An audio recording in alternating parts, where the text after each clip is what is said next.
আজ পূর্ব মেদিনীপুরে শুভেন্দু অধিকারী নিজের জেলায় মুখ্যমন্ত্রী হবার পর প্রথম সাংগঠনিক বৈঠক করবেন। সেই বৈঠকে কারা কারা উপস্থিত থাকছেন, সেই বৈঠকে শুভেন্দু অধিকারী কি কি নির্দেশ দেবেন, পুরো বিষয়টা জানার চেষ্টা করবো, আরো ডিটেল জানবো। সুজিত রয়েছে আমার সঙ্গে। সুজিত,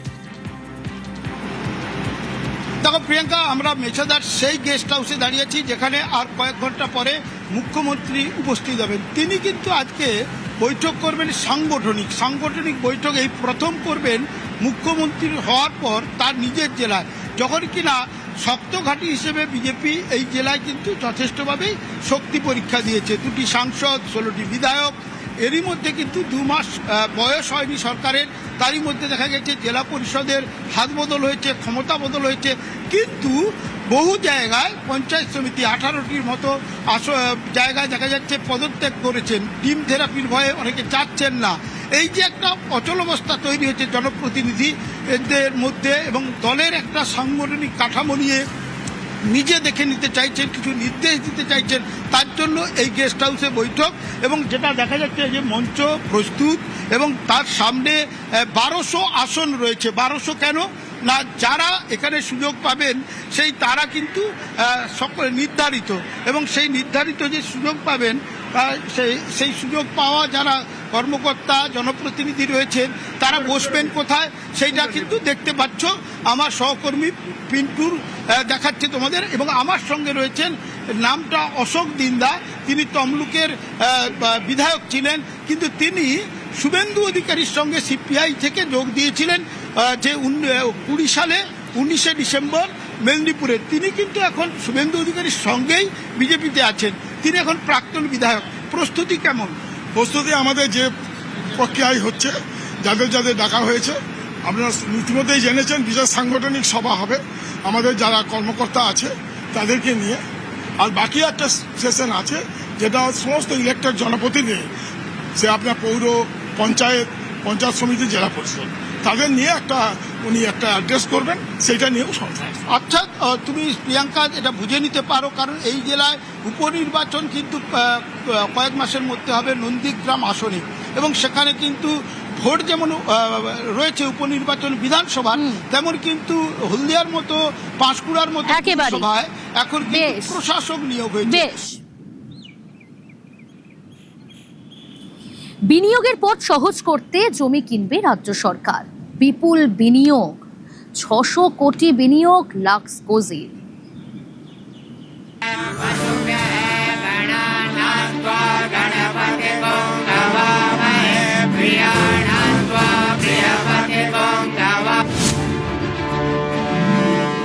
কোন ইন্ডাস্ট্রি ডাইরেক্ট পারচেজ করে আমরা চাই না আর একটা নন্দীগ্রাম সিঙ্গুর হোক।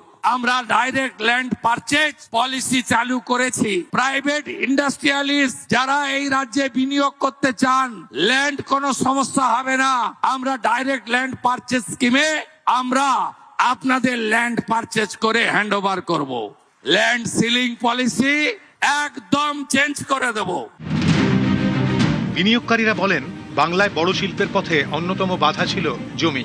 তৃণমূল আমলে ল্যান্ড ব্যাংক ছিল নামেই, সেই ব্যাংকে জমি মিলত না।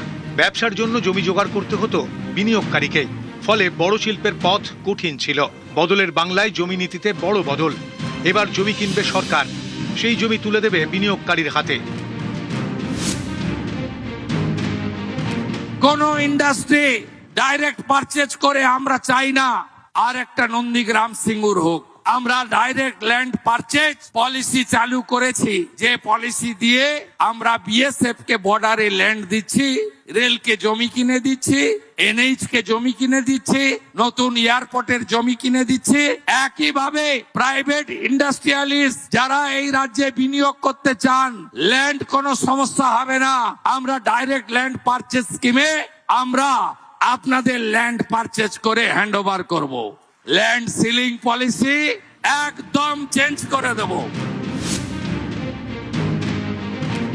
100 কোটি টাকার বেশি যারা ইনভেস্ট করবেন, কোন পঞ্চায়েত, পুরসভা, কর্পোরেশন, জেলা পরিষদ, পঞ্চায়েত সমিতি থেকে পারমিশন নিতে হবে না। যত গন্ডগোল ওইখানে, যত দাদাগিরি ওইখানে, যত হ্যারাসমেন্ট ওইখানে, যারা 100 কোটি টাকার বেশি ইনভেস্ট করবেন তাদের সেন্ট্রালি সিঙ্গেল উইন্ডো সিস্টেমে WBITDC, environment department, land department আপনাদের এনওসি লাইসেন্স দেবে। বদলের বাংলায় বিপুল বিনিয়োগ, 600 কোটি টাকা বিনিয়োগ লাক্সের। হুগলির ডানকুনিতে শনিবার লাক্সের হুঁশিয়ারি কারখানার সম্প্রসারণের ভূমি পুজো হলো।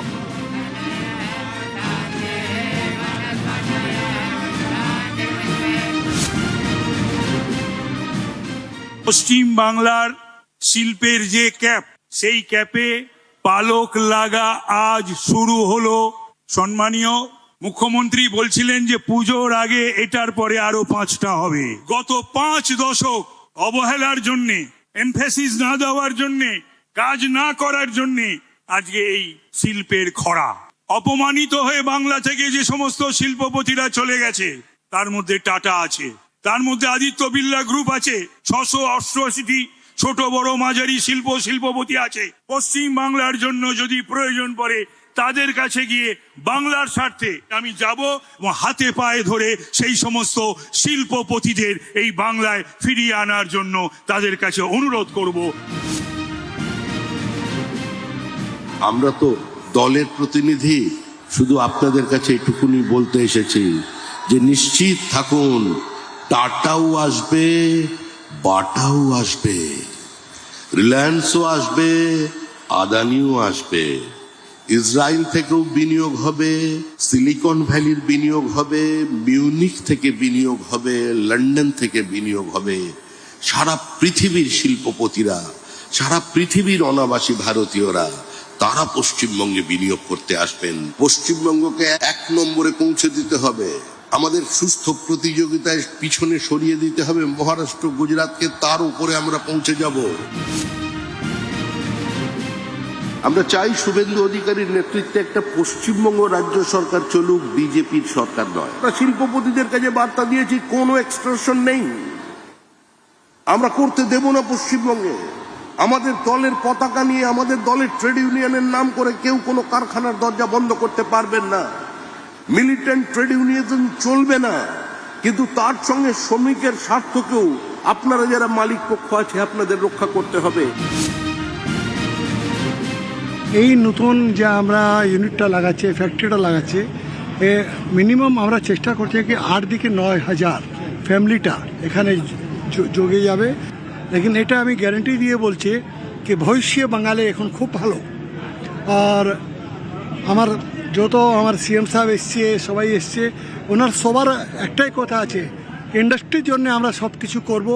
যে গাড়িটা 40 স্পিডে চলছিল ওটা 100 হয়ে গেছে। আপনি 2 বছর দেখুন, পুরো বাঙাল সিনারিওটা চেঞ্জ হয়ে যাবে। সবাই ইন্ডাস্ট্রিকে মিলিয়ে বাঙালকে নাম্বার 1 করতে হবে।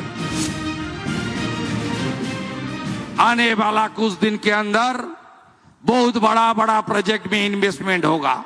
17 तारीख मेजिया में 15,000 करोड़ का सैम स्टील का नया प्रोजेक्ट का भूमि पूजन होगा। ऑनरेबल होम मिनिस्टर आ रहा है, अमूल का एक बड़ा प्लांट धूलागढ़ में, उनका भूमि पूजन भी इस महीने हो जाएगा। दुर्गापुर में एक 4,000 करोड़ का प्रोजेक्ट, एक स्टील प्लांट का एक्सपेंशन, वो भी अगस्त फर्स्ट वीक में हो जाएगा। নিউজ 18 বাংলা।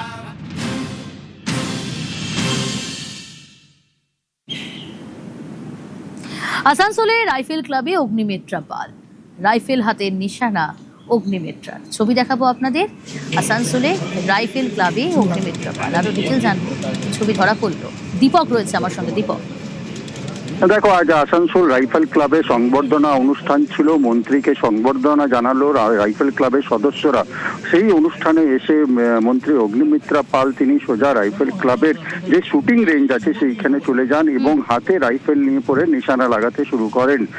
এই দৃশ্য দেখে কিন্তু হতবাক হয়ে পড়ে কি ক্লাবের সদস্যরা, রাইফেল ক্লাবের। তারা দেখেছেন যেভাবে মন্ত্রী একজন মহিলা হয়ে পড়ে রাইফেলে নিশানা লাগাচ্ছে, তাতে কিন্তু হতবাক হয়ে পড়েন। এবং এরপর মন্ত্রী জানান কি মহিলারা কি না পারে। মহিলারা একদিকে যেমন কলকাতায় দুর্গা বাহিনীর দায়িত্ব সামলাচ্ছেন, ঠিক রাইফেল নিয়ে তারা শুটিং চ্যাম্পিয়নশিপ সহ একাধিক ক্রীড়া জগতের জায়গায় তারা নিজেদের পুরস্কার অর্জন করছেন। সুতরাং যদি মহিলাদেরকে এগিয়ে নিয়ে আসা যায় এইভাবে, তাহলে রাজ্যে মহিলা শক্তি বাড়বে, মহিলারা নিজেদের উপরে নির্ভর হবে এবং মহিলারা রাজ্যে পুরুষদের তুলনায় কাঁধে কাঁধ মিলিয়ে এগিয়ে যেতে পারবেন। এই অনুষ্ঠানে নিজেকে গর্বিত মনে করেছেন মন্ত্রী অগ্নিমিত্রা পাল। তিনি জানিয়েছেন তার ছেলে রাইফেল শুটিং পছন্দ করে, কিন্তু তিনি কোনোদিনও রাইফেল হাতে তুলেন শুটিং রেঞ্জে তিনি শুটিং নিশানা লাগাননি। আজ প্রথমবার লাগিয়ে তিনি নিজেকে গর্বিত মনে করলেন। বেশ দীপক।